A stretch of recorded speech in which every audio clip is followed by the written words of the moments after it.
If you're a first responder who's feeling tired, unmotivated, unable to lose fat, and your libido is going down the drain, and you're thinking about getting on TRT, you need to hear this. Because low testosterone is rarely just a testosterone problem. And if you jump on TRT too early, you may be committing yourself to injections for the rest of your life. Because testosterone is not a standalone hormone. It's the output of an entire system. And if you don't understand that system, you're treating the symptom and not the cause. So let's zoom out a little bit. Your hormones are controlled by something called the HPA axis. That stands for hypothalamus, pituitary, and adrenals. Your brain, specifically the hypothalamus, senses stress, sleep, calories, and inflammation. It sends a signal to your pituitary gland. Your pituitary gland releases luteinizing hormone, and that hormone tells your testicles to produce testosterone. So testosterone is the final step. It's the result.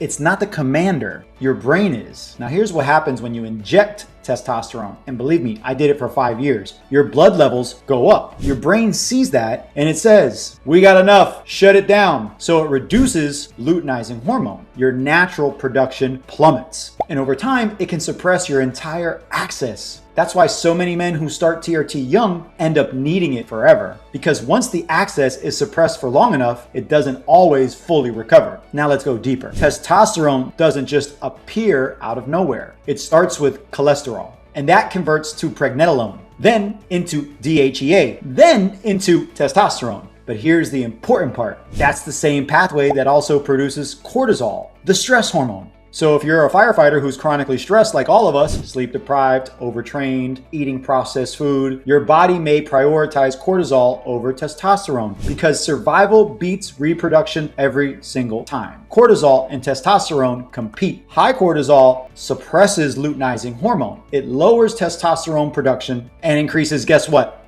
Belly fat. It also disrupts sleep and keeps your nervous system in fight or flight. So what happens if you just add testosterone to an already stressed out system? You're gonna feel amazing at first. You're gonna have more drive. You're gonna be able to lift with more intensity, but you're also gonna have more aggression. And here's the trap. Testosterone increases your willingness to push, but it doesn't magically improve your recovery capacity. So you feel good, you train harder. Now you're sleeping even less. You're grinding even more. All the while, your nervous system is still exhausted. That's how burnout and injuries happen. That's why firefighters get injured and burn out. Now let's talk about those natural testosterone boosters. Do some of those ingredients work? For sure. If you're deficient in zinc, vitamin D, and magnesium, like most of us, then correcting those can definitely help. And if you're chronically stressed, adaptogens can also help, but supplements amplify a solid foundation. They can't replace one. They won't override 5 hours of sleep. They don't fix chronic calorie restriction. They definitely don't fix obesity or a high alcohol intake. And they actually can do nothing when it comes to metabolic dysfunction.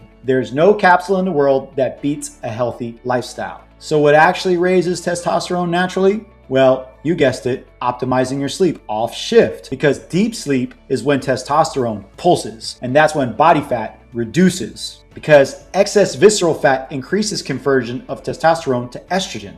Then strength training, heavy lifts, but intelligently programmed according to your recovery levels. If you lift heavy and you're burnt out, you're gonna get more burnt out. You don't want to be ego lifting 6 days a week and doing CrossFit and jujitsu. You want to think stress management. You want to get morning sunlight. You want to walk when you're run down instead of running. You want to do breathing practices to down-regulate your nervous system. You want to stop doom scrolling. You want to eat enough calories, especially healthy fats and whole foods, because dieting tanks testosterone. You want to focus on adequate macro and micronutrients, not wishing. We're talking foundational here. Now let's be clear. There are absolutely situations where TRT is appropriate, primarily hypogonadism, severe clinical deficiencies, and trying everything naturally but still not getting any results. But here's the key. You fix everything you can first, then you retest. If you are not seeing improvements, then you can make that decision. And if you truly need testosterone replacement therapy, physiological doses are way smarter than chasing extremes because more testosterone is not always better. Too much can elevate hematocrit, impact your lipids, and raise your blood pressure.